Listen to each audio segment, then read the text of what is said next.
जय हिंद दोस्तों।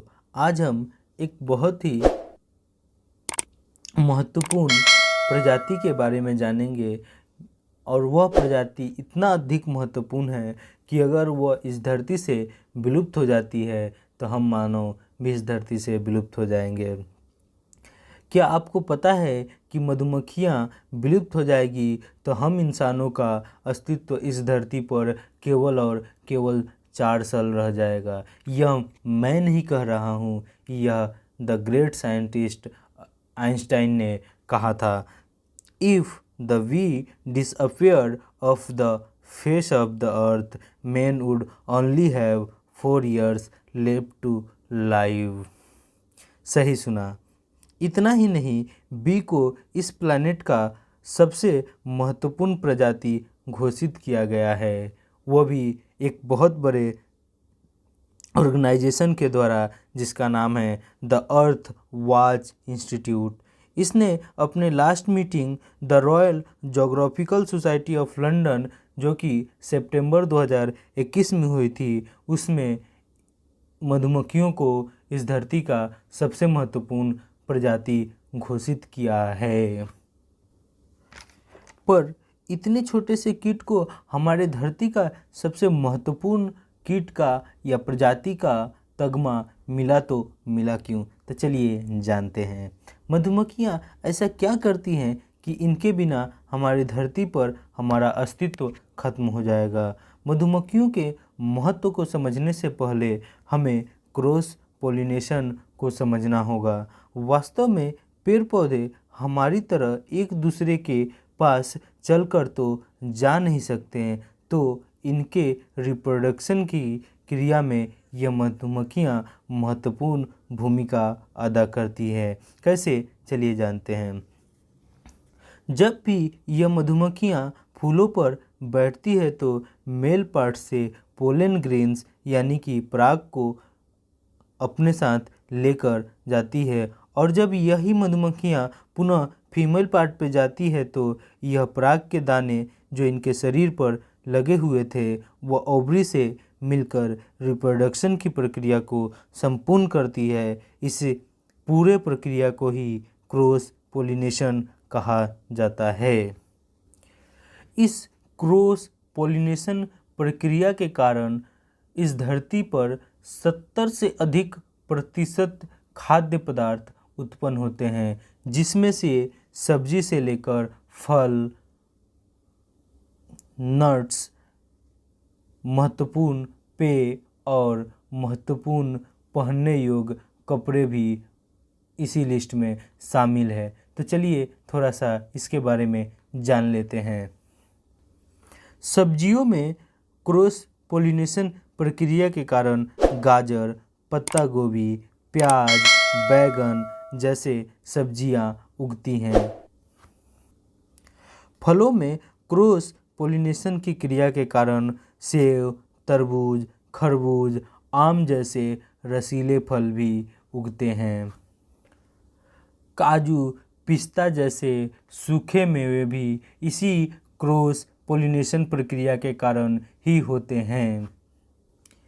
खाद्य पदार्थ ही नहीं, इस पोलिनेशन प्रक्रिया के कारण हमारा सबसे प्रसिद्ध पेय पदार्थ जिसे हम कॉफ़ी के नाम से जानते हैं वह भी इसी पोलिनेशन क्रिया से संपन्न होती है, या यूँ कहें कि इसी पोलिनेशन प्रक्रिया के कारण हमें कॉफ़ी जैसा पेय पदार्थ मिलता है। इतना ही नहीं, कॉटन जैसा प्रसिद्ध पहनने वाला कपड़ा भी इसी क्रॉस पोलिनेशन प्रक्रिया के कारण ही होता है। तो सोचिए, अगर यह क्रॉस पोलिनेशन की प्रक्रिया न हो तो क्या होगा।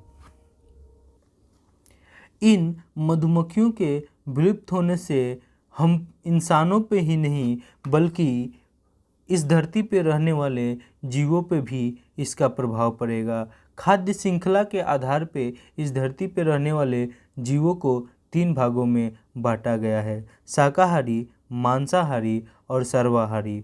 जब इतने प्रकार की फसलें इस धरती पर नहीं रहेंगी तो शाकाहारी प्रजाति की खाद्य की आपूर्ति भी नहीं हो पाएगी, जिससे यह शाकाहारी प्रजाति इस धरती से विलुप्त होने के कगार पे आ जाएंगे। और हमें यह पता है कि हमारा जो इकोसिस्टम है उसमें से कोई एक भी विशेष प्रजाति नष्ट होती है तो हमारा पूरा इकोसिस्टम बिगड़ जाता है और हमारा पूरे धरती पे जीवन का अस्तित्व खत्म हो जाएगा। तो सोचिए कि अगर शाकाहारी वर्ग ही इस धरती से गायब हो जाएगा तो मांसाहारी और सर्वाहारी प्रजाति इस धरती पे कैसे ट्रेवल कर पाएंगी। इसका मतलब है कि हम अगर इस धरती पर रहना चाहते हैं या अपने अस्तित्व को बनाए रखना चाहते हैं तो हम सबको मिलकर इस धरती से मधुमक्खियों को विलुप्त होने से बचाना होगा।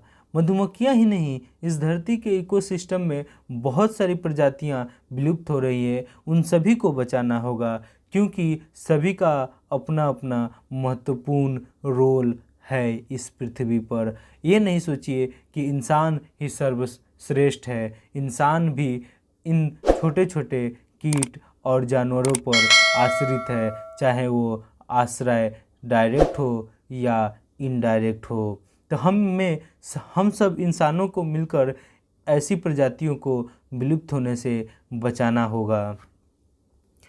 और आपको जानकर यह काफ़ी दुख होगा कि कई देशों में मधुमक्खियाँ विलुप्त होने लगी हैं। एक आधुनिक सर्वे के अनुसार केवल अमेरिका जैसे देश में ही अप्रैल 2019 से लेकर अप्रैल 2020 तक 40 से 45% मधुमक्खियों की संख्या में कमी आई है, जो कि बिल्कुल अच्छा संकेत नहीं है। तो चलिए जानते हैं कि इन्हें कैसे बचाया जा सकता है। इन्हें बचाने से पहले हम जानते हैं कि यह विलुप्त क्यों हो रही है। इनके विलुप्त होने का पहला और सबसे महत्वपूर्ण कारण है हमारे खेतों में हमारे द्वारा की गई अत्यधिक पेस्टिसाइड यानी कि कीटनाशक दवाओं का प्रयोग। हम अपने फसलों को बचाने के लिए कीटनाशक का अत्यधिक यूज करते हैं। इसी कीटनाशक में एक केमिकल होता है जिसका नाम है नियोनकोटिनोइड्स। जब मधुमक्खियाँ इनके संपर्क में आती है तो वह एक शोक अवस्था में चली जाती है, जिससे यह अपना घर का रास्ता भूल जाती है, या यूँ कहें कि इनका ब्रेन काम करना बंद कर देता है, जिसकी वजह से यह इधर उधर उड़ती रहती है और अंत में थकान के कारण इसकी मौत हो जाती है। यह सबसे बड़ी कारण है मधुमक्खियों के विलुप्त होने में। इनके विलुप्त होने के दूसरा सबसे बड़ा कारण है इनके शरीर पर परजीवी का हो जाना, या यूँ कहें कि इनमें एक प्रकार की बीमारी उत्पन्न हो गई है जिसे भैरोवा माइट्स कहा जाता है। यह एक प्रकार की परजीवी है जो इनके शरीर पर बैठकर इनके अंदर से खून चूस लेती है और जिसके पश्चात इनके पैर और पंख काम करना बंद कर देता है और यह नीचे गिरकर मर जाती है। इस प्रकार की बीमारी या इस प्रकार का परजीवी सबसे पहले 2006 में खोजा गया था, जिसका नाम दिया गया है CCD यानी कि कॉलोनी कोलैप्स डिसऑर्डर। इन मधुमक्खियों के विलुप्त होने का तीसरा और सबसे महत्वपूर्ण कारण यह भी है कि इन मधुमक्खियों के इतने बड़े महत्व को हम में से बहुत कम ही लोग जानते हैं। अगर हम इनकी महत्व को लोगों तक पहुंचाएंगे तो शायद यह मधुमक्खियां विलुप्त होने से बच जाएगी। जय हिंद। तो आज के इस वीडियो में इतना ही। हम फिर मिलेंगे किसी नए वीडियो में किसी नए टॉपिक पर।